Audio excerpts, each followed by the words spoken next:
which most patients, that's fine for them. But if you need a constant, precise oxygen concentration, you're not going to want to use them, because the high flow oxygen devices, they're going to deliver a more constant, precise FiO2. So this is one of the most common low flow oxygen devices, the nasal cannula. It's also one of the more comfortable options. So it's got the little nasal prongs that go into your nose, and it's hard to tell. We'll pass it around. They have a curvature, so you want to follow the natural curve of the inside of your nose. But this way they can eat, they can drink, they can talk. A lot of patients can use it in transport, but if there is facial trauma, then we might want to use a different device. Tell them about the ears and how you secure it. Just a good picture. So you want to loop it around their ears right here and tighten it a little bit around the neck. That way it doesn't just fall right off of them. Can y'all see it on that far right picture? Mm-hmm. Right here. Did you down there? No, it won't even show on the screen.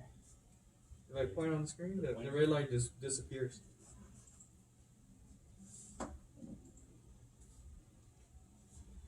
We have the simple oxygen mask. It needs to be set at higher than 5 liters per minute, and it's going to have more of a variety for the FiO2. It can go up to 60%. What the nose piece? It's got this metal nose piece right here that you kind of pinch. That way it kind of sits on your nose a little bit better, not sliding off. And then you do have this stretchy green band that you put behind the head. That way it stays in place. Something kind of similar. It's a partial rebreathing mask. It's going to deliver 50 to 70% FiO2. What's different about this mask is It's right here. it has a bag attached. So you want this bag to be fully inflated. You usually have it at 8 to 10 liters per minute. That way it stays inflated. This is going to hold exhaled air, and they rebreathe it. It's rebreather. And this one does not have valves. We have another version, the non-rebreather, that has a valve.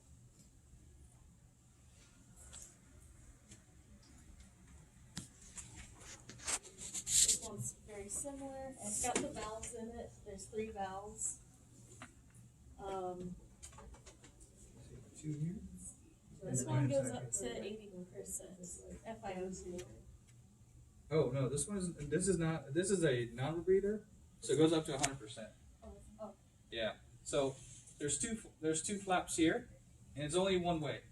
It only so the patient exhales, these flaps will open, so the CO2 will leave the mask, and then they will close up afterwards.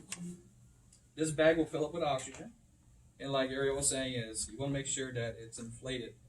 When the patient inhales, it's going to go down, but you want to keep it still inflated. All right, and they're going to breathe in the oxygen. Okay. And then there's a flap also here. It's a third flap. It's a one-way valve. And it opens up when the patient breathes in.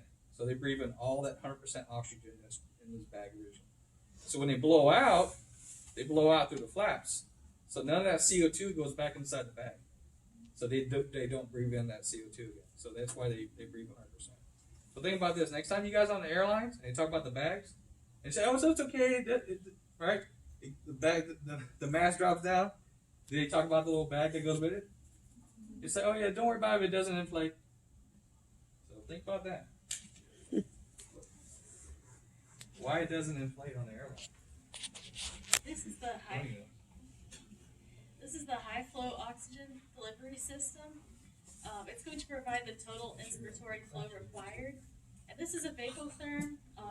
It uses a high flow nasal cannula. We have one right over there by that bed.